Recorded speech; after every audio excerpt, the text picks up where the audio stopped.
जमिनीच्या वादातून बोईसरमध्ये राडा। महिलांनाही बेदम मारहाण, तुंबळ हाणामारीचा धक्कादायक व्हिडिओ।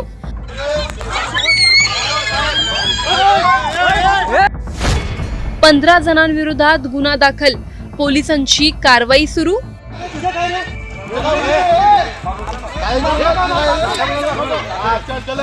पालघर जिल्ह्यातील बोईसर परिसरात जमिनीच्या वादाने हिंसक वळण घेतल्याची धक्कादायक घटना समोर आली आहे। बोईसरच्या दांडीपाडा भागात 2 गटांमध्ये झालेल्या तुंबळ हाणामारीचा व्हिडिओ सध्या चर्चेचा विषय ठरत आहे। या घटनेत महिलांनाही मारहाण झाल्याची माहिती समोर आली असून अनेक जण जखमी झाले आहेत। नेमका हा वाद कशामुळे पेटला, परिसरात नेमकी काय परिस्थिती निर्माण झाली, पाहूया या सविस्तर रिपोर्ट मधून। व्हिडिओ शेवटपर्यंत नक्की पहा आणि टाइम्स नाऊ मराठीच्या YouTube, Instagram आणि Facebook पेजला फॉलो करायला विसरू नका।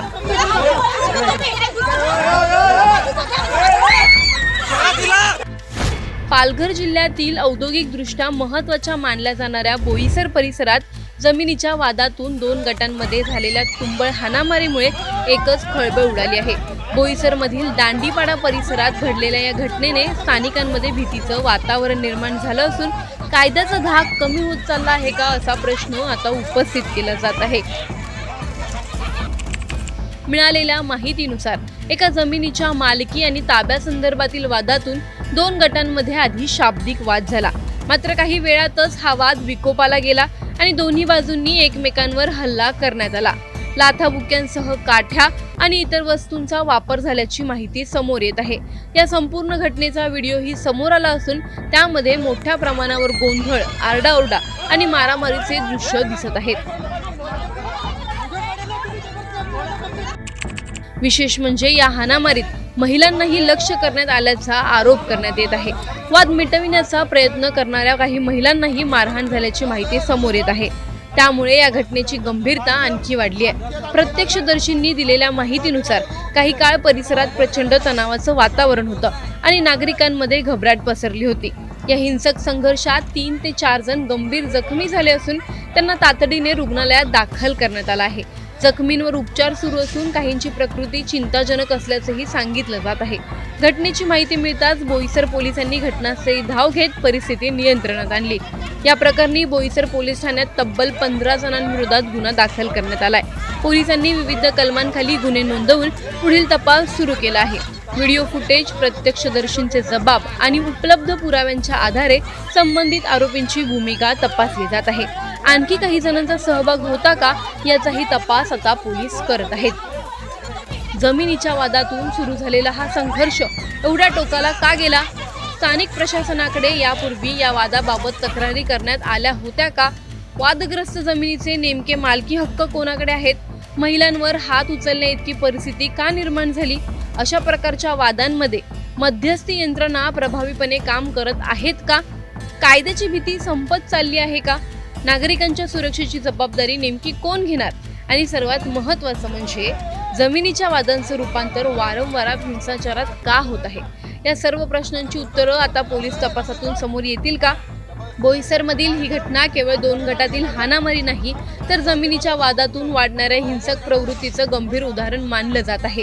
जखमींना न्याय मिळणार का? सर्व आरोपींवर कठोर कारवाई होणार का? महिलांवरील मारहाणीबाबत स्वतंत्र गुन्हे दाखल होणार का? आणि अशा घटनांची पुनरावृत्ती रोखण्यासाठी प्रशासन कोणती पावलं उचलणार, याकडे आता संपूर्ण पालघर जिल्ह्याचं लक्ष लागलं आहे। या प्रकरणी तुम्हाला नेमकं काय वाटतं? आम्हाला कमेंटमध्ये नक्की कळवा। व्हिडिओ आवडल्यास लाईक व शेअर करायला विसरू नका। तसंच अशा नवनवीन अपडेटसाठी व माहितीपूर्ण व्हिडिओजसाठी टाइम्स नाऊ मराठीला नक्की फॉलो करा।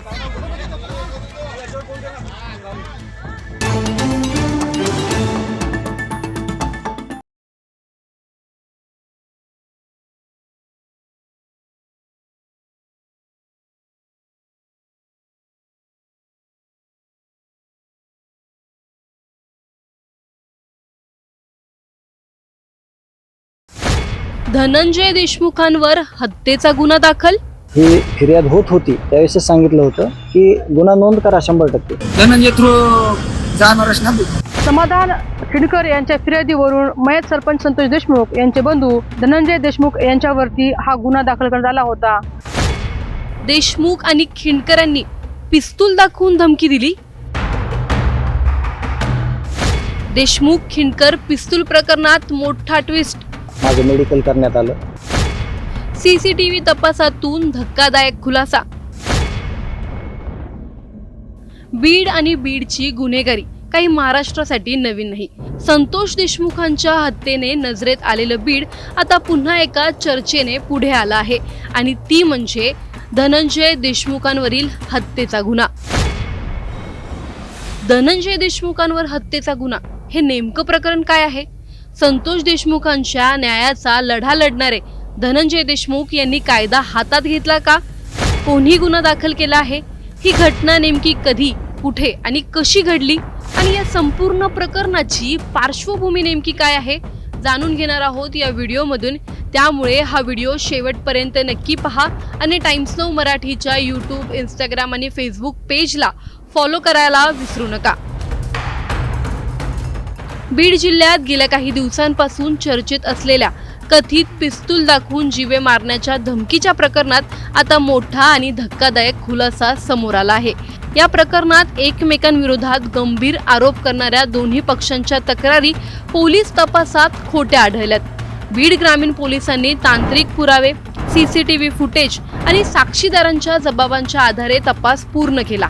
आता दोन्ही बाजूंविरोधात कायदेशीर कारवाईची प्रक्रिया सुरू करण्यात येणार आहे.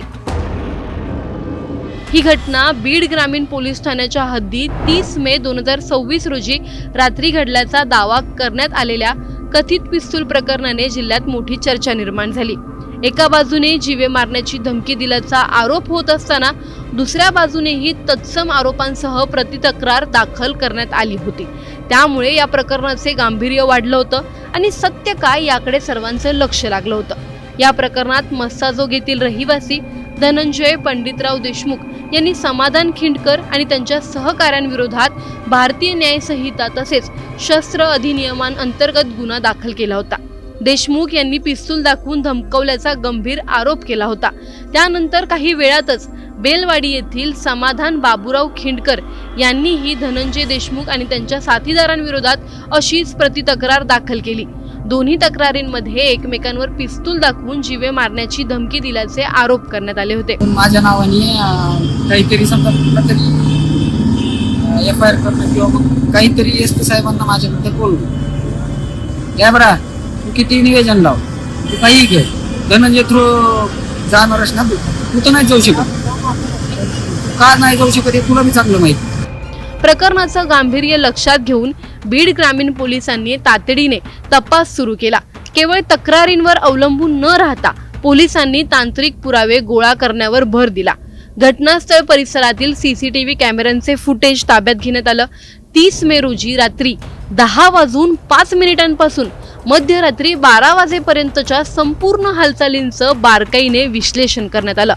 तपासादरम्यान सर्व फुटेजची पडताळणी केल्यानंतर पोलिसांना कोणतीही संशयास्पद हालचाल किंवा तक्रारींमध्ये नमूद केल्याप्रमाणे घटना घडल्याचे पुरावेच आढळले नाहीत. महत्त्वाचं म्हणजे फुटेजमध्ये कोणत्याही प्रकारची छेडछाड झालेली नसल्याचंही स्पष्ट झालं आहे. त्यामुळे फिर्यादींनी सांगितलेल्या घटनाक्रमावरच प्रश्नचिन्ह निर्माण झाले. यासोबतच पोलिसांनी प्रत्यक्षदर्शी साक्षीदारांचे जबाब नोंदवले. हे जबाब अधिकृत ई-साक्ष्य पोर्टलवर अपलोड देखील केले. साक्षीदारांच्या माहितीची आणि तांत्रिक पुराव्यांची सांगड घातल्यानंतर दोन्ही बाजूंनी मांडलेली कथा वास्तवाशी विसंगत असल्याचं स्पष्ट होतंय. तपासाच्या अंतिम निष्कर्षात पोलिसांनी नमूद केलं आहे की दोन्ही पक्षांनी जाणून बुजून खोट्या तक्रारी दाखल करून पोलीस यंत्रणा आणि न्यायव्यवस्थेची दिशाभूल करण्याचा प्रयत्न केलाय. वैयक्तिक वाद किंवा अन्य कारणांसाठी गंभीर गुन्ह्यांच्या खोट्या तक्रारी देणं हा कायद्याचा गैरवापर असल्याचं पोलिसांनी स्पष्ट केलं आहे. या घटनेवरती पोलीस नेमकं काय म्हणालेत तुम्हीच ऐका. तकरार खोटा है, नहीं खोटा है, अभी इतना शॉर्ट टाइम में ऐसा नहीं बोलना चाहिए, बोल भी नहीं सकते. It's under investigation. हाँ, यस, जो भी घटना घड़ी है, जो भी फिरियाद है और जो भी आरोपी है, जो क्रॉस FIR है, तो उन दोनों के बीच में अगर ऐसा कुछ नहीं हुआ है फिर भी तकरार दिया तो खोटा गुना माना जाता है. तो इसलिए accordingly we will need more time to properly show कि क्या हुआ है और अकॉर्डिंगली खोटा गुना तकरार जो भी फाइनल बनता है हम कर देंगे. या पार्श्वभूमीवर बीड पोलीस प्रशासनाने दोन्ही गटांविरोधात न्यायालयाच्या माध्यमातून कठोर कायदेशीर कारवाई करण्याचा निर्णय घेतला आहे। या संदर्भात अधिकृत प्रसिद्ध पत्रक देखील जारी करण्यात आलं असून भविष्यात अशा प्रकारच्या खोट्या तक्रारींना कोणतीही सहानुभूती दाखवली जाणार नसल्याचा स्पष्ट संदेश पोलिसांनी दिलाय।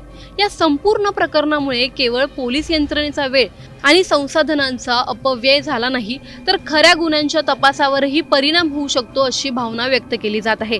त्यामुळे खोट्या तक्रारींविरोधात कठोर कारवाई करण्याची गरज अधिक अधोरेखित केली जात आहे। खोट्या गुन्हेगारी तक्रारी दाखल करणाऱ्यांविरोधात अधिक कठोर शिक्षा व्हायला हवी का? पोलिसांची दिशाभूल करणं हा गंभीर गुन्हा मानून स्वतंत्र कारवाईची गरज आहे का? वैयक्तिक वादांमध्ये कायद्याचा गैरवापर वाढत असल्याचे तुम्हाला वाटत आहे का?